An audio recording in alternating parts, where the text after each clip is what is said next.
You know what cracks me up? And trigger warning for this one because it's going to be direct.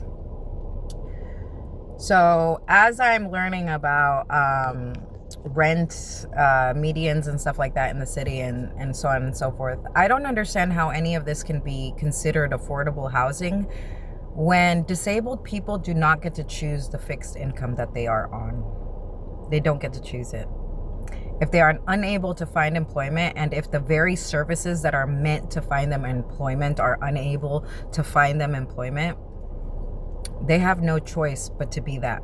However, when we are talking about keeping people within their communities, that means keeping them within their communities, not moving them to a different city so that they can now afford the medium of that city. They got disabled in San Diego County. They got disabled in LA County, which are some of the more expensive ones here in California. That's where you need to find them affordable housing and not shared rooms. So you have a lot of people creating these independent living situations, sticking either two people to a room or sticking so many people in one house that the electrical currents of the house can't keep up with all of the electricity for the house. The plumbing is always getting fucked up because there's too many people using the bathroom and being disrespectful about putting toilet paper in the toilet. You can't do that when you have tons of people living in the house, but no one wants to take the trash out. That's just examples I'm giving of these independent living situations. You have people living in squalor because they're on a fixed disability income, because you built affordable housing, but the rent or the income minimum is 2 to 3 times what their fixed income is.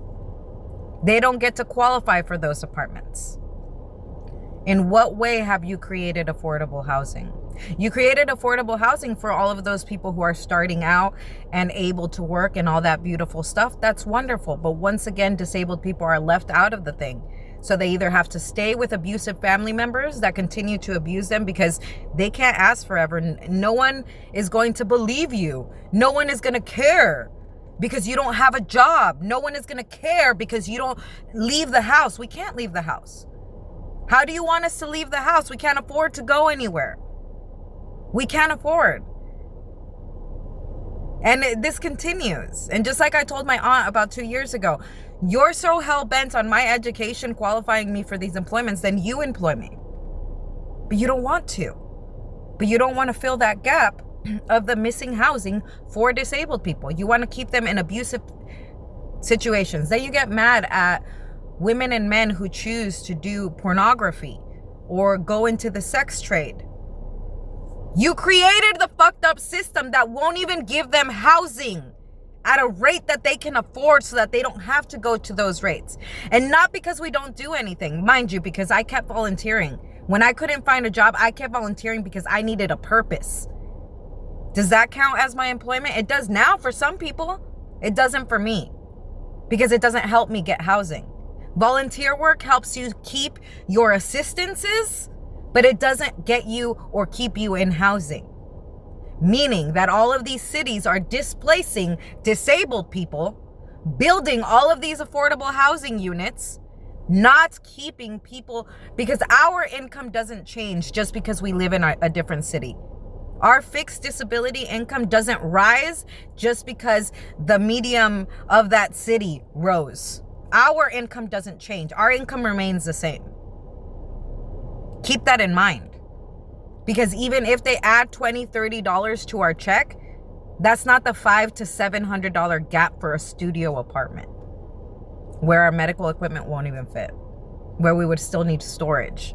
So it's not saving us any money whatsoever because what we need to live, we can't even keep in the house. We have to be going to storage to get those things. If you live in one of those hotel rooms that they get you, they cost more than an actual studio, and you can't keep all your medical equipment there. Sometimes even denying service animals, telling you that you have to apply for the electrical grid to lower the prices for that unit, for them to lower their prices, not because you're getting the services that you need within those spaces. This homeless cycle of abuse towards disabled people needs to stop. Or you need to stop blaming disabled people for all of the problems that y'all have. Because if you really wanted it to be fair and good for everyone, you would make sure that disabled people are included, because one day that's going to be you. Because you're all living paycheck to paycheck. The moment you get hurt or get sick, that will be you.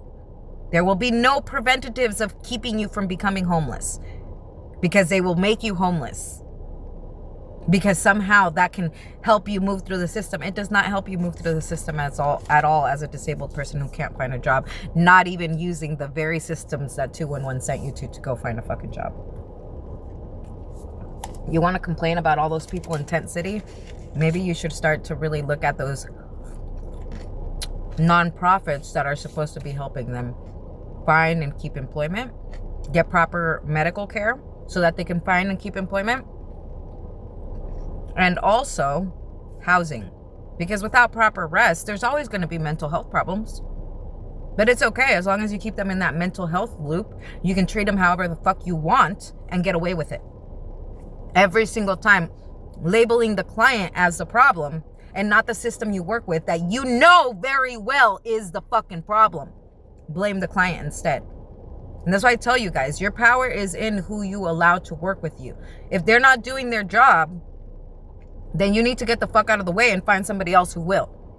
Stop allowing Medi-Cal and Medicare to continue to pay these people because you're working with them. You need to get rid of them and report them when they're not doing their job. Because if we want the system to actually do what it's supposed to do, claiming it's supposed to be doing, then we need to stand up to them. Otherwise, that system needs to cease to exist. Because why is tax money and why is mutual aid funds going to these nonprofits that are keeping disabled people homeless or forcing them to live with each other? There's no independence involved. They either want you living with each other so that it doesn't put a strain on the IHSS system paying for services to take care of you, or you live in squalor, 2 to 3 people in a room, and renting even living rooms as rooms, and expecting there not to be a bunch of plumbing problems, kitchen problems, bathroom problems.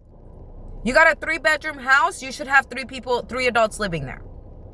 If they're couples, maybe you can go up to 6 adults living there. But if it's 1 bathroom, that's asking a lot from 1 toilet. 6 adults is asking a lot from 1 toilet. And then you add more. And there's no oversight. Because Adult Protective Services, the cops, and I can't remember who else I called about that shit. Oh, you have to call it to code enforcement. No, I don't fucking need to. Because if you're putting us in these homes as affordable housing, affordable, stable housing, then it needs to be stable fucking housing. Or then you have to find permanent supportive housing.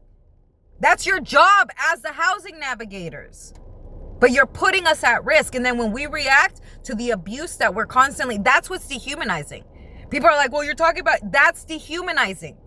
You may not see it as dehumanizing, but that is dehumanizing.